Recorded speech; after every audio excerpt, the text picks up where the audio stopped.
Since that order came from the governor, there's been a lot of reactions. Yesterday, we hosted the Lagos Police Commissioner who spoke to the enforcement on the from the part of the police. But of course, you know, there's been a huge backlash and a lot of reaction from a lot of people about that particular thing. The occurrence at the Ojo axis of Lagos is one of such examples. We have the Commissioner for Information in Lagos State here this morning for Information and Strategy, Mr. Gbenga Omotosho, to give us, throw some light on the issues. Thanks for joining us this morning. Thank you for having me. Clearly, it's not something that anyone is taking lightly, that backlash, and I'm almost certain that that's not the only report you have. Can you give us an inkling to how government is even handling all of that in the first place? Well, before Mr. Bayide Sanwo-Olu, the governor, made the pronouncement he made, you could see from the footage that you showed that he had a meeting with all policemen, the DPOs, the area commanders, the commissioner of police. So it was very well planned and strategic, because we expected that kind of backlash that you saw. But let me just assure you, it's something that the law enforcement agencies are used to. So they were not bothered in any way. And we were not bothered because we knew that there was going to be resistance. People love a kind of laissez-faire situation where you can do whatever you like at any point in time. And if the law enforcement agencies and the government, they come out to say, enough of this, we don't want this in Lagos, this is not the kind of thing that we want in Lagos. I mean, naturally, human beings will resist. Human beings resist change. They don't want something that will make them go away from their old ways. And so the kind of thing that we saw yesterday is not unexpected, it's not new, and it's not something that the law enforcement agencies cannot cope with. Well, if you could inform us about the strategy that is being employed. That's your office, by the way, Information and Strategy. So this announcement was made 2 days ago by the governor, right? Right. That it will take effect from June the 1st. So what does that, how does that work? Does it mean that as at today, which is May the 20th, that is about 11 days from June the 1st, those motorcycles can still operate within those areas? First, there is a history to this. There is a law that says that those motorcycles cannot operate on major highways, major roads, and on bridges. So the law is still there. It has not been removed. When we made the pronouncement, when the governor made the pronouncement about 2 years ago, he has not reversed it. So it still stands. So if today, like what happened yesterday, that you saw, the enforcement that you saw, is not new and is going to continue, whether this June 1st deadline stands, but that will not stop the enforcement at all. Help us understand why there is a June 1st date when there is a law that already forbade whatever it is that the governor is saying, the enforcement of it takes effect from June 12th. We all knew what happened when that first pronouncement was made. It was well enforced, and even many of these people riding bikes were already leaving Lagos out of their own volition. Unfortunately, nobody thought at that time that COVID-19 could come upon us. And when COVID-19 came, the enforcement got weakened, and we couldn't enforce the restriction the way we ought to have done. So now that COVID-19 has given us some space, and our doctors are complaining that more and more people are coming with the emergency of Okada, about 1,712 accidents have been recorded in Lagos in the first quarter of this year. And of this figure, about 45%, to be precise, 767 of the accidents were caused by Okada. And it will shock you to know that the victims, most of them, at least 54% of them, between the ages of 30 to 39, our able-bodied young people, getting cut down like that, all because they mounted Okada. So the government felt that we should stop it. So the deadline is for them, like the governor said, to go and look for something else to do.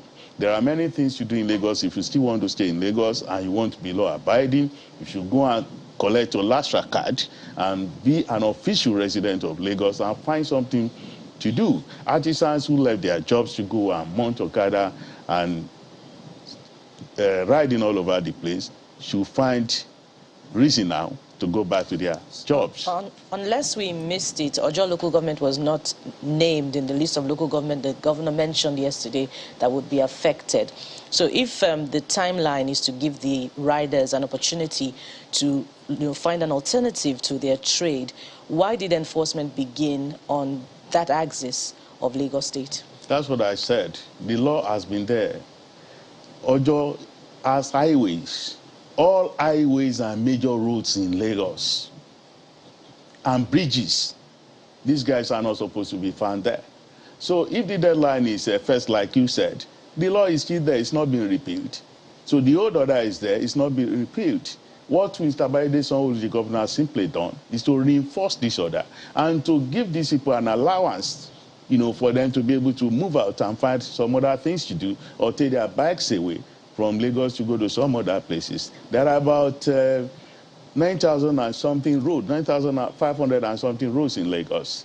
Of these, what we are talking about is just about less than 500 roads. So they still have other places to go to.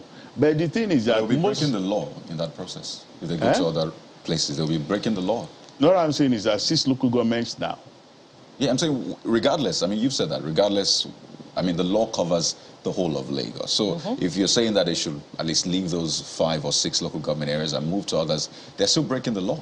The law covers all highways, major roads, and bridges. Regardless of the local government? Regardless. So they actually shouldn't be operating anywhere? They can operate on inner roads in all the local governments that were not mentioned. But the local governments that were mentioned, they should not be seen at all.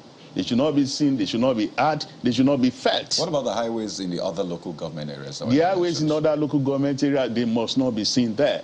The bridges in all other local government areas, they must not be seen there. Yesterday, the police commissioner was confident in his assurance that the police has the capacity to enforce. But what we saw yesterday in Ojo local government, particularly in the videos that went round, were policemen docking the attack by rampaging Okada riders. This leaves further a question mark on the capacity of the police to enforce this law. So what if another situation arises where there is tension? How can the police then deal with it if they were unable to rein in on the Okada riders in Ojo local government? Well, it's very nice that Lagosians saw what happened yesterday. Some perceptive Lagosians have told the government that these guys are violent, that these guys are not the kind of people you can handle with kid gloves, and that it's not just a matter of advocacy, it's a matter of enforcement, and not just enforcement, thorough enforcement. And that was what you saw yesterday that the police went there to do. At the end of the day, they were subdued. Once you have the law backing you, you do not have any weakness to go and do your enforcement. Whatever they may have done yesterday, the police tried to use minimal force. But if there is need for them, if their lives are endangered, they could go beyond that. It's their trade, it's their job, they know it. So I would not want to speak for the police how to enforce this. But all I know is that they have the backing of Mr. Governor to enforce this law, and they are going to do it. But what happened to tear gas? What happened to arms? What happened to them being able to shoot in the air to disperse the Okada riders? All I'm saying is that these guys are professionals. They know when to use tear gas. Because the police must also protect themselves as well. Yes, they know when to use tear gas. They know when to use baiting. They know when to use all of the equipment, of violence, anti-violence equipment that they have. So I would not want to talk about the way they do their operations. They are in the best position to talk about that. But all of the things that they need to strengthen their hand to be able to enforce this law, the government is going to give them, and that's what Mr. Baide Sanwo-Olu told them when he had a meeting with them. This is the first time in a very long time that you find a governor meeting DPOs, area commanders, commissioner of police under one roof. So it's a very serious matter. The enforcement, the police are ready to do it. You saw then that they were applauding Mr. Governor when he made the pronouncement. Let's quickly speak to figures, if we can, because I imagine this is guiding the state in making this decision. Do we have an idea just how many motorcycles or motorcycle riders will be affected by this ban? That is just the problem. These guys are not registered. So we don't have a figure. I mean, if you look at motorcycles operating in Lagos, most of them don't even have number plates. But they have unions. They have people that collect taxes from them. The unions themselves will tell you that they cannot account for many of these people. These are guys whose bikes don't even have number plates. Interesting. So, on the back of that, let's imagine we have maybe 50,000 that will be affected. Just imagine, hypothetically, if you're saying that they can all go to other places, like, you know, the inner parts of the city and all of that. Wouldn't this be crime displacement, as it were? Because imagine 50,000 taking off the highways, now going into those areas. Aren't you worried about what will happen to crime rates and security in those inner areas? Is that not what, are you taking on board? All of these reasons were put on the table before Mr. Governor made that pronouncement. People, what will they be doing now? What are they going to be eating? This is about the will crime rate not go up? If they have to go to those inner places. And all of that were put on the table. But the situation in which we found ourselves, we said, okay, this problem, if you cannot bend it, amend it and see a way where everybody can have a win-win situation, you have to end it. And the government decided that we have to end it. So if you are going into inner areas and all of that, Lagosians are prepared. The law enforcement agencies are prepared. Anybody who feels that because he is riding an Okada and he's been asked to leave a place and he is going to another place and is going to start to do crime there, he will meet the law right there. Okay. I'd like to go back to Old Ojo Road. I'm quite familiar with that route, and this is not to justify, you know, the heavy presence of Okada riders on that route. Because Old Ojo is practically impassable, and the presence of articulated vehicles on Lagos-Badagry Expressway, you find that workers, commuters, have no choice but to enable them meet their, you know, targets and, you know, work routines. They resort to the use of Okada riders, particularly because of the traffic gridlock on that road. How soon will the inner city roads, particularly Old Ojo Road, receive the attention of the Lagos state government? Because from Maza to Abule Osun, the road is impassable. As I speak with you, Old Ojo Road, if the contractors are not there, they are preparing to go there. The government is going to work on Old Ojo Road. And that axis, that corridor, has caught the attention of Lagos state government with the provision of more BRT buses. And don't forget, that is where we have the Lagos-Badagry Expressway, which we are working on seriously. And apart from that, is part of the places where the rail that is coming will be going to. The Marina, Okokomaiko, Maitu, the Blue Line, we pass through that place. So everything that we made commuting a very sweet experience on that corridor is being done. The Old Ojo Road that you are talking about is part of the priority roads of the state government. If the contractors are not yet there now, I'll be surprised. They will be there any moment from now. You know, one of the concerns that a number of people talking about the inner roads that Kade and Bukola have asked is, you know, that it's like the last mile, you know, mode of transportation for many people that drops them at the foot of their doorsteps. So I'm wondering if indeed the government factored in that concern that so many people have. I know that you want to speak to the last mile buses and all of that, but the issues that people have to contend with the ban on Okada in Lagos, we both know is a Herculean task. Is government really ready for the backlash? Of course, I do not know the kind of things that you are thinking about, the backlash. We talk about people having Okada as their last mile means of commuting that drops them right at their bus stop or even right in their bedroom. The simple question to ask is that Lagos is the smallest state in Nigeria, yet it has the highest concentration of people, the highest concentration of black people in the world. I came into Lagos when I was really young, and I never experienced any Okada, you know, people riding Okada as a means of transportation. Lagos has not increased in size. It's still the smallest, the tiniest state in Nigeria. So why is it that people talk, they make so much noise about, so much song and dance The about population in Lagos community has from increased. somewhere. I don't know when you came into Lagos, but clearly it was a population 20 million or more at that time. If the population has increased, the land size has not increased. That's what I'm saying. And I think so it goes where back you need to walk, it's still the same distance. Well, it is not the same distance with Lagos traffic, and I think that's the point we're trying to raise here. The transportation system in Lagos. Can Lagos really fare without these guys? I mean, you can see the demand for it is high. I saw a video recently where it was like a sea of motorbikes, and there were people on them. So, speak to us quickly. Is the goal to have a Lagos without motorcycles? Is that the goal? The goal is to have a Lagos without motorcycles, because there is no mega city in the world that you go to and then you find this kind of mode of transportation. It's not done, and then Lagos doesn't want it, and that is why we are doing everything to ask our people to embrace the waterways, for example. When do you want to meet that goal, Lagos without motorcycle? We are working towards it. That is why we say Greater Lagos. We are working towards it. And apart from that, if you consider the security implications of having Okada running around the whole place, Lagosians are now complaining. Yesterday, people in Lekki, they had a press conference to say they don't want Okada.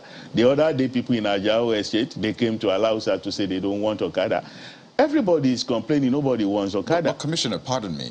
Let's still talk about this transport system in Lagos. I mean, how well are you able to handle that? I know there are plans for, the rails and others, but as of today, take, for example, this Berger access. You know the amount of traffic that is there. And that is essentially caused by yellow buses who park right there on the highway to pick passengers. So if we say that, oh yes, we need to take the bikes away, we have alternatives, but there's still the challenge, for example, with yellow buses. I imagine that the Ministry of Transport or LASMA can go there and see those issues, because that is what causes traffic, makes commuting in Lagos hell. I mean, if you mention Lagos, the next thing you say is traffic. So is that something you're looking into as well, sorting out the yellow buses? I mean, sitting in them, you literally sit on wood and metal. I don't know if you've been in any of these yellow buses in recent times. So is that something you're also looking into? Because that's what adds up to make commuting in Lagos very difficult. Yes, that's what we are looking at. But first, let me just tell you that the kind of problem you have described now, I know it is real, but in most of the cases, it's just a human problem. I mean, the signs are there, or no parking here. Problem. Because you see the officials right there staring. You see, if you see our people when they go overseas, where they have just a simple road sign, no parking there, nobody will park there. Because they get a parking ticket. But, so do we get that here as well? Of course we do that, and people grumble. And they put everything down to economy. Nobody wants to obey the law. So we have to even talk to ourselves as human beings, as Lagosians, that we are proud people who pride ourselves in calling ourselves Lagosians because we obey the law, because we are cultured, because we are civilized. So anybody who is parking his vehicle, whether it's a yellow bus or a private vehicle where you are not supposed to park, the person is behaving like not a typical Lagosian, not the kind of Lagosian that we will encourage. So the law is there. Last man is doing his best. The place that you have just mentioned is outside their jurisdiction. No, but I wouldn't want to say that. I see them there, and most times they're looking away. You see the yellow buses parked right there on the road, and you can imagine the traffic all the way to the Otedola area, and it spirals all the way back. So I imagine that this will be looked into. But also, I know a case has been made by some of these riders recently. I think it was yesterday, saying that, well, a lot of them stay in Lagos, they vote in Lagos, and I think this proposal is being put forward. Lift the ban, and we'll vote for you. And I'm talking about the governor. Do you think that's a fair proposal? It's in my own view, it's preposterous of anybody, absurd, ridiculous for anybody to say, for our votes, come and mess up Lagos. No, Mr. Baide Sanwo-Olu, the governor, is not going to do that. And I'd like to add to that. Are we going to see a relaxation of enforcement, perhaps in December or in January, a few months to the election? If anything, it's going to be a reinforcement of the enforcement. Okay. It's not going to be ever a relaxation because of politics or whatever. Now. The challenge that, the reason we are asking these questions, Mr. Motosho, is because it's not the first time Lagos State will propose this, but it goes way back 2006 to the government of Tinubu and the government of Fashola and the government of Ambode. Every government since 1999, since this Fourth Republic began, has made pronouncements about the Okada rider. minimal restriction, partial restriction, full ban, and all of that. And we always come back to this point of discussing it all over again. Is this the last time we will have this?